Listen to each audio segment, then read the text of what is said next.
Hi friends, welcome to our channel Telugu teaching blogs. TET 2 మరియు డిఎస్సికి సంబంధించి మ్యాథ్స్ మొత్తం సిలబస్పై అంటే 3వ తరగతి నుంచి 10వ తరగతి వరకు ఉన్న మొత్తం సిలబస్పై టాప్ బిట్స్ అంటే ఇలాంటి బిట్సే రావచ్చు అనే మోడల్గా టాప్ మ్యాథ్స్ బిట్స్ అయితే ఇవ్వడం జరిగింది. ఈ మ్యాథ్స్ బిట్స్ అన్ని చూడండి, కంపల్సరీగా క్వాలిటీగా మెయింటైన్ చేయబడి ఉంటాయి. వీటి యొక్క ఎక్స్ప్లెనేషన్ కూడా చివరిలో వివరించబడుతుంది. సో మొత్తం వీడియో చూస్తే మీకు మ్యాథ్స్ క్వశ్చన్స్, వాటి యొక్క ఆన్సర్స్, ఎక్స్ప్లెనేషన్ కూడా ఉంటుంది. అలానే మన యొక్క టెస్ట్ సిరీస్ టెట్కి స్టార్ట్ చేయడం జరిగింది. ఆల్రెడీ 5 ఎగ్జామ్స్ కూడా జరిగాయి. ప్రతి 2 రోజులకు ఒకసారి ఎగ్జామ్ పెట్టబడుతుంది, ఆన్లైన్ ఆఫ్లైన్ రెండింటిలో కూడా. మీరు కూడా జాయిన్ అవ్వాలనుకుంటే క్రింది వాట్సాప్ నెంబర్కి హాయ్ అని మెసేజ్ పెట్టి ₹199 ఫోన్పే చేసి ఆ నెంబర్కే స్క్రీన్ షాట్ పెడితే మీకు వాట్సాప్ నుంచి అందులో గ్రూప్లో జాయిన్ చేయడం జరుగుతుంది. ముందుగా ఈ మ్యాథ్స్ బిట్స్ అన్ని చూడండి. ఈ బిట్స్ అన్ని మీకు నచ్చితేనే మన యొక్క టెస్ట్ సిరీస్లో అయితే జాయిన్ అవ్వచ్చు. ఇక లేట్ చేయకుండా మనమైతే ముందుగా మ్యాథ్స్ యొక్క మొత్తం సిలబస్పై బిట్లు చూద్దాం. 1వది అకరణీయ సంఖ్యలను క్యూతో సూచిస్తారు. అయితే అకరణీయ అనే పదం ఏ పదం నుండి వచ్చింది? కరణీయ సంఖ్య, నిష్పత్తి, భాగఫలం, భాగాహారం. 2వది ఎస్ అను సంఖ్యను p/q రూపంలో రాయలేనిచో వాటిని కరణీయ సంఖ్య అని అంటాము. అయితే ఇక్కడ p, qలు ఏ సంఖ్యలు? q ≠ 0. పూర్ణ సంఖ్యలు, పూర్ణాంకాలు, సహజ సంఖ్యలు, అకరణీయాలు కానివి. 3వది 0.235 35కి బార్ ఉంది. దీనిని భిన్న రూపంలో రాయిగా 235/990, 233/990, 233/999, 233/1000 ఇవి ఆప్షన్స్. 4వది త్రిభుజాకార సంఖ్య అయిన T10లో ఎన్ని చుక్కలతో త్రిభుజం ఏర్పడను? త్రిభుజాకార సంఖ్య అయిన T10లో ఎన్ని చుక్కలతో త్రిభుజం ఏర్పడను? 50, 40, 55, 45. 5వది ఇచ్చిన బొమ్మ x డిగ్రీలలో తెలుపుము. ఈ బొమ్మను అబ్జర్వ్ చేసి x అనే దాన్ని డిగ్రీలలో దాని కోణం కనుక్కోవాలి. 125 డిగ్రీలు, 55 డిగ్రీలు, 35 డిగ్రీలు, 45 డిగ్రీలు కనుక్కుంటే మనకు ఆన్సర్ వస్తుంది. 6వది LM అను 2 సమాంతర రేఖలను P అనే తిర్యగ్రేఖ ఖండించిన వాటి మధ్య అంతర్కోణాల సమద్విఖండన రేఖల వలన ఏర్పడే చతుర్భుజం రాంబస్, చతురస్రం, సమాంతర చతుర్భుజం, దీర్ఘ చతురస్రం. ఆన్సర్ చెక్ చేసుకోండి. 7వది వ్యాసార్థం 11.2 సెంటీమీటర్గా గల గోళం యొక్క ఘనపరిమాణం. వ్యాసార్థం 11.2 సెంటీమీటర్గా గల గోళం యొక్క ఘనపరిమాణం కనుక్కోవాలి. ఇక్కడ answers option A, option B, option C, option D ఇవ్వడం జరిగింది. మీరు లెక్క చేస్తే ఆన్సర్ వస్తుంది. లాస్ట్లో రివీల్ చేస్తాను. నెక్స్ట్ 8వది శంకువు ఎత్తు మరియు ఏటవాలు ఎత్తులు వరుసగా 21 సెంటీమీటర్లు, 28 సెంటీమీటర్లు అయితే శంకువు యొక్క భూవ్యాసం ఎంత? శంకువు ఎత్తు మరియు ఏటవాలు ఎత్తులు వరుసగా 21 సెంటీమీటర్లు, 28 సెంటీమీటర్లు అయితే శంకువు యొక్క భూవ్యాసం ఎంత? 7√7 సెంటీమీటర్స్, 14√7 సెంటీమీటర్స్, 7.5 సెంటీమీటర్స్, 15 సెంటీమీటర్స్. 9వది 2032 సంవత్సరం ఫిబ్రవరి 1 బుధవారం అయితే ఆ నెలలో ఏ వారం 5 రోజులు వస్తుంది? 2032 సంవత్సరం ఫిబ్రవరి 1 బుధవారం అయితే ఆ నెలలో ఏ వారం 5 రోజులు వస్తుంది? బుధవారం, గురువారం, మంగళవారం, ఏదీ రాదు. ఇది క్యాలెండర్ లెక్కలు. నెక్స్ట్ బిట్ 10వది వారం రోజులకి ఒక హాస్టల్లో ఉండే 30 మంది అబ్బాయిలకి ₹420 విలువ చేసే బియ్యం సరిపోతే 14 రోజులకి 45 మందికి ఎంత విలువ చేసే బియ్యం సరిపోతుంది? వారం రోజులకి ఒక హాస్టల్లో ఉండే 30 మంది అబ్బాయిలకి ₹420 విలువ చేసే బియ్యం సరిపోతే 14 రోజులకి 45 మందికి ఎంత విలువ చేసే బియ్యం సరిపోతుంది? 630, 840, 1260, 1500. 11వది 1188 అనేది పరిపూర్ణ ఘనం అవ్వాలంటే ఏ కనిష్ట సహజ సంఖ్యసే భాగించాలి? 27, 18, 24, 44. నెక్స్ట్ 12వది 2 పాచికలు, ఒకటి ఎర్రనిది, ఒకటి పసుపుది. ఈ 2 ఒకేసారి దొర్లించడం జరిగినది. అయితే 2 పాచికలపై అంకెలు మొత్తం 8 అవ్వడానికి గల సంభావ్యత ఎంత? 8/36, 3/36, 5/36, 16/36. 13వది స్పర్శరేఖ అనే పదాన్ని మొదటిసారి ప్రవేశపెట్టింది థామస్ ఫిస్కీ, టిబెట్ ఇబిస్ కొర్రా, పైథాగరస్, రోమన్లు. 14వది 1000 కోట్లకి సమానమైన మిలియన్లు ఎన్ని?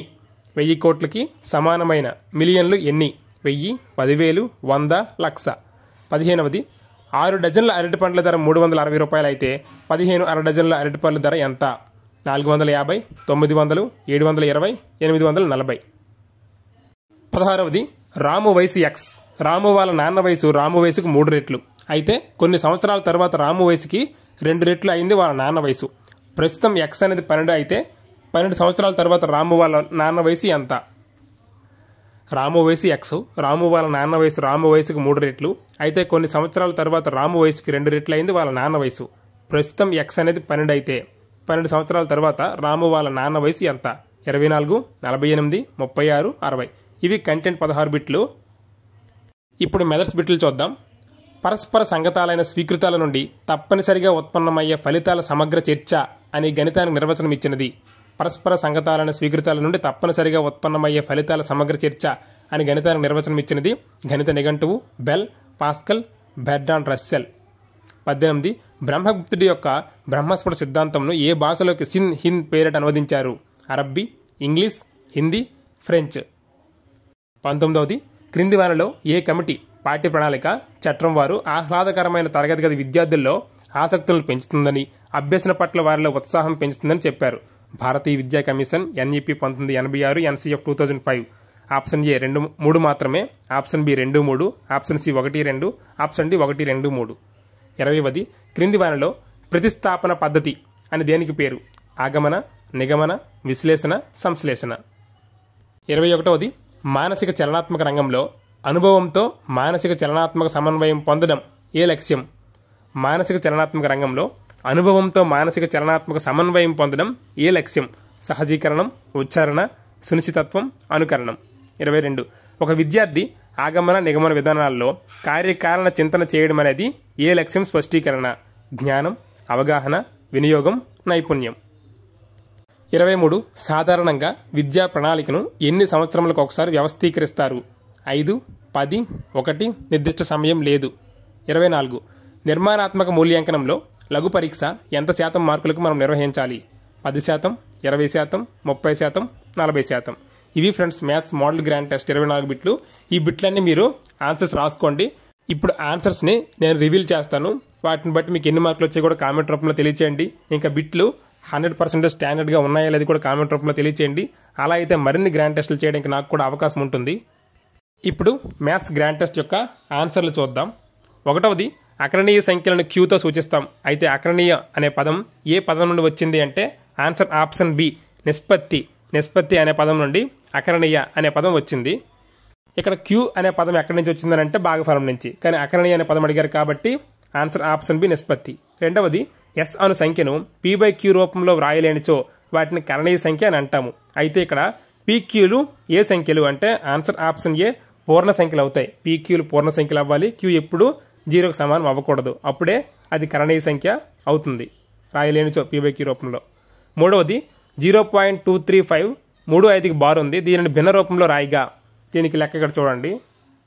ఇచ్చిన సంఖ్యలో పాయింట్ తీసేస్తే మొత్తం 235 అని రాస్తాం. మైనస్ పెట్టి బార్ లేని సంఖ్య 2 కాబట్టి 235 - 2 బై బార్ ఉన్నవి 2 అంకెలు కాబట్టి 99, బార్ లేనిది 1 కాబట్టి 0, 990. సో 235లో 2 తీస్తే 233/990. Answer option B.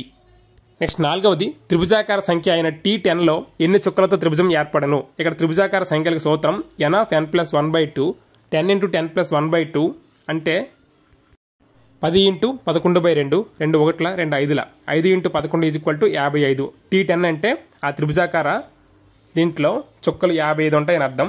ఇలా n of n + 1/2 మనం గుర్తుంచుకుంటే త్రిభుజాకార సంఖ్యలకి ఎన్ని చుక్కలు ఏర్పడతాయి అనేది ఈజీగా గుర్తుంటుంది. Answer option C 55. T10లో గల చుక్కలు 55. నెక్స్ట్ 5వది ఇచ్చిన బొమ్మ ఆధారంగా x దగ్గర ఉన్న కోణం మనకు కావాలి. ఇక్కడ ఈ 3 రేఖలను కూడా ఒక రేఖ ఖండిస్తుంది కాబట్టి అక్కడ 55 డిగ్రీలు అని ఉంది కదా, దానికి ఆపోజిట్లో x ఇక్కడ ఉంది కాబట్టి సేమ్ 55 డిగ్రీలు, ఇది కూడా 55 డిగ్రీలు అవుతుంది కాబట్టి x అనేది 55 డిగ్రీల కోణం. Answer option B. నెక్స్ట్ 6వది LM అను 2 సమాంతర రేఖలను P అనే త్రిరేఖ ఖండించిన వాటి మధ్య అంతర్కోణాల సమద్విఖండన రేఖల వలన ఏర్పడే చతుర్భుజం ఎల్లప్పుడూ కూడా దీర్ఘచతురస్రం అవుతుంది. Answer option D. ఇక్కడ మీ బొమ్మను చూస్తే అర్థమవుతుంది. నెక్స్ట్ 7వది వ్యాసార్థం 11.2 సెంటీమీటర్గా గల గోళం యొక్క ఘనపరిమాణం. గోళం ఘనపరిమాణానికి 4/3πr³. ఆ సూత్రాన్ని అప్లై చేస్తే ఇక్కడ చూడండి 4/3 × 22/7 × 11.2 × 11.2 × 11.2 ఘనపు సెంటీమీటర్లు. దీన్ని సింప్లిఫికేషన్ చేస్తే ఆన్సర్ 5887.32 ఘనపు సెంటీమీటర్లు. ఆన్సర్ ఆప్షన్ ఏ వస్తుంది. నెక్స్ట్ బిట్ 8వది శంకువు ఎత్తు మరియు ఏటవాల ఎత్తుల వరుసగా 21 సెంటీమీటర్ 28 సెంటీమీటర్ అయితే శంకువు యొక్క భూ వ్యాసం ఎంత? చూడండి, శంకువుకి మనకి ఎత్తిచ్చారు, ఏటవాలు ఎత్తిచ్చారు, భూ వ్యాసం అడిగారు. సో ఇక్కడ లెక్క చూడండి ఇక్కడ పైథాగరస్ సూత్రం ప్రకారం L² = R² + H², R √L² - H² అవుతుంది. 28² - 21². దాన్ని సింప్లికేషన్ చేస్తే 7√7. ఇది వ్యాసార్థం, కానీ వ్యాసం అడిగారు కాబట్టి 7√7 + 7√7 = 14√7. ఆన్సర్ ఆప్షన్ బి అవుతుంది. ఇంకా 9వది 2032 సంవత్సరం ఫిబ్రవరి 1 బుధవారం అయితే ఆ నెలలో ఏ వారం 5 రోజులు వస్తుంది? ఇక్కడ సంవత్సరం మనం చూసుకుంటే 2032 అనేది లీప్ సంవత్సరం అవుతుంది. ఎలా అంటే ఇప్పుడు 2024 లీప్ సంవత్సరం, 2028 లీప్ సంవత్సరం, 2032 లీప్ సంవత్సరం. కాబట్టి ఫిబ్రవరిలో ఏదో ఒక రోజు అయితే 5 రోజులు వస్తుంది. సో బుధవారం 1 కాబట్టి అదే బుధవారం మరలా 5 రోజులు వస్తుంది. ఎందుకంటే 1వ తేదీ, 8వ తేదీ, 15, 22, 29. సో ఈ 5 తేదీల్లో బుధవారం వస్తుంది కాబట్టి బుధవారమే 5 రోజులు వస్తుంది. సో ఆన్సర్ ఆప్షన్ ఏ బుధవారం. దీనికి మనకు లీప్ సంవత్సరాలు తెలియాలి. 1వ తేదీ ఆ క్యాలెండర్ వేస్తే తెలిసిపోతుంది. 10వది వారం రోజులకి ఒక హాస్టల్లో ఉండే 30 మంది అబ్బాయిలకి 420 రూపాయలు విలువ చేసే బియ్యం సరిపోతే 14 రోజులకి 45 మందికి ఎంత విలువ చేసే బియ్యం సరిపోతుంది? ఇక్కడ ఆన్సర్ ఆప్షన్ సి 1260. అలాగే ఇక్కడ చూడండి, ఇక్కడ ఎక్స్ అని ఒకటి అనుకుంటే ఎంత రూపాయలని, ఎక్స్ ఇంటూ 30 మంది 7 రోజులు, ఎక్స్ ఇంటూ 30 × 7 = 420 రూపాయలు. అంటే ఎక్స్ ఇంటూ 210 = 420, ఎక్స్ = 2 రూపీస్. అంటే ఒక్కొక్కరికి ఒక రోజుకి 2 రూపాయలు పడుతుంది. అదే 45 మందికి 14 రోజులకి ఒక్కొక్కరికి 2 రూపాయలు లెక్క పెట్టుకుంటే 14 × 45 × 2 = 1260. ఆన్సర్ ఆప్షన్ సి 1260 రూపాయలు. 11వ లెక్క 1188 అనేది పరిపూర్ణ ఘనము అవ్వాలంటే ఏ కనిష్ట సహజ సంఖ్యసే భాగించాలి? 1188 అనేది పరిపూర్ణ ఘనము అవ్వాలంటే ఏ కనిష్ట సహజ సంఖ్యసే భాగించాలి? ఇక్కడ పరిపూర్ణ ఘనము కాబట్టి మనం భాగాహార పద్ధతి ఉపయోగించుకుంటాం. దీన్ని ఇలా రాసుకుంటే 1188 = 2 × 2 × 3 × 3 × 3 × 11. మరి అప్పుడు 3 × 3 × 3 అనేది ఘనం కాబట్టి మిగతావి 2 × 2 × 11 = 44 కాబట్టి 44 చే భాగిస్తే అది పరిపూర్ణ ఘనం అవుతుంది. Answer option D 44. నెక్స్ట్ 12వది 2 పాచికలు, ఒకటి ఎర్రనది, ఒకటి పసుపుది. ఈ 2 ఒకేసారి దొర్లించడం జరిగింది. అయితే 2 పాచికలపై అంకెల మొత్తం 8 అవ్వడానికి గల సంభావ్యత ఎంత? Answer option C 5/36. 2 పాచికలపై 8 కాబట్టి 2, 6 లేదా 3, 5 లేదా 4, 4 అవుతుంది. ఇక్కడ లెక్క చూడండి, 2, 6, 3, 5, 4, 4, 5, 3, 6 రెండులుగా పడవచ్చు కాబట్టి అనుకూల పర్యవసానాలు 5 కాబట్టి 5/36 అనేది మొత్తం 8 అయ్యే సందర్భాలు. 13వది స్పర్శరేఖ అనే పదాన్ని మొదటిసారి ప్రవేశపెట్టింది. స్పర్శరేఖ అనే పదాన్ని మొదటిసారి ప్రవేశపెట్టింది. Answer option A Thomas Fiske. ఈ థామస్ ఫిస్కీ అనే వ్యక్తి స్పర్శరేఖ అనే పదాన్ని మొట్టమొదటి ప్రవేశపెట్టారు. 14వది 1000 కోట్లకి సమానమైన మిలియన్లు ఎన్ని? 1000 కోట్లకి సమానమైన మిలియన్లు ఎన్ని? Answer option B 10,000. ఎందుకంటే 1000 కోట్లకి 10 సున్నాలు ఉంటాయి, 1 మిలియన్కి 6 సున్నాలు ఉంటాయి. సో 6 సున్నాలు తీసిస్తే 4 ఉండాలి కాబట్టి 10,000 4 ఉంటాయి కాబట్టి ఆన్సర్ ఆప్షన్ బి 10,000. 15వది 6 డజన్ల అరటిపండ్ల ధర 360 రూపాయలు. అయితే 15 అర డజన్ల అరటిపండ్ల ధర ఎంత? ఇక్కడ అర డజన్లు అనేది కంపల్సరీగా మనం చదవాలి. చదివినప్పుడు తప్పు చదివామంటే లెక్క తప్పు చేస్తాం. 6 డజన్ల అరటిపండ్ల ధర 360. అప్పుడు 1 డజన్ అనేది 60 రూపాయలు అవుతుంది. అదే ఒక అర డజన్ అనేది 30 రూపాయలు అవుతుంది. సో 15 అర డజన్లు = 30 × 15 = 450. ఆన్సర్ ఆప్షన్ ఏ 450 రూపాయలు. నెక్స్ట్ బిట్ 16వది రాము వయసు ఎక్స్, రాము వాళ్ళ నాన్న వయసు రాము వయసుకు 3 రెట్లు అంటే 3x. అయితే కొన్ని సంవత్సరాల తర్వాత రాము వయసుకి 2 రెట్లు అయింది. వాళ్ళ నాన్న వయసు ప్రస్తుతం ఎక్స్ అనేది 12. ఆ లెక్కలోనే 12 ఇచ్చారు కాబట్టి 12 అయితే 3 రెట్ల వాళ్ళ నాన్న వయసు 36 అవుతుంది. 12 సంవత్సరాల తర్వాత రాము వయసు 24 అవుతుంది. వాళ్ళ నాన్న వయసు రెట్టింపు కాబట్టి 48 అవుతుంది. Answer option B. లెక్క పెద్దది కానీ ఇందులో లాజిక్ ఏం లేదు, సింపుల్గా ఉంది. 48 సంవత్సరాలు. ఇవి ఫ్రెండ్స్ కంటెంట్ బిట్స్. ఇప్పుడు మెథడ్స్ బిట్స్ ఆన్సర్స్ చూద్దాం. 17వది పరస్పర సంగతాలైన స్వీకృతాల నుండి తప్పనిసరిగా ఉత్పన్నమయ్యే ఫలితాల సమగ్ర చర్చ అని గణితానికి నిర్వచనం ఇచ్చినది. Answer option D Bernard Russell. ఆయన నిర్వచనం ఇచ్చారు. 18 బ్రహ్మగుప్తుడి యొక్క బ్రహ్మస్ఫుట సిద్ధాంతంను ఏ భాషలోకి సిన్ హింద్ పేరిట అనువదించారు? ఆన్సర్ ఆప్షన్ ఏ అరబ్బీ భాష. అరబ్బీ భాషలోకి సిన్ హింద్ పేరిట బ్రహ్మస్ఫుట సిద్ధాంతాన్ని అనువదించారు. 19వది క్రింది వాటిలో ఏ కమిటీ లేదా పాఠ్య ప్రణాళిక చట్టం వారు ఆహ్లాదకరమైన తరగతి గది విద్యార్థుల్లో ఆసక్తులు పెంచుతుందని, అభ్యసన పట్ల వారిలో ఉత్సాహం పెంచుతుందని చెప్పారు? భారతీయ విద్యా commission, NEP 1986, NCF 2005. Answer option D 1, 2, 3. ఈ 3 కూడా ఆహ్లాదకరమైన తరగతి గది వాతావరణం అనేది విద్యార్థుల్లో ఆసక్తులు పెంచుతుందని చెప్పింది. 20వది క్రింది వానిలో ప్రతిస్థాపన పద్ధతి అని దేనికి పేరు? ఆన్సర్ ఆప్షన్ ఏ ఆగమన పద్ధతి. ఆగమన పద్ధతికి ఇంకో పేరు ప్రతిస్థాపన పద్ధతి.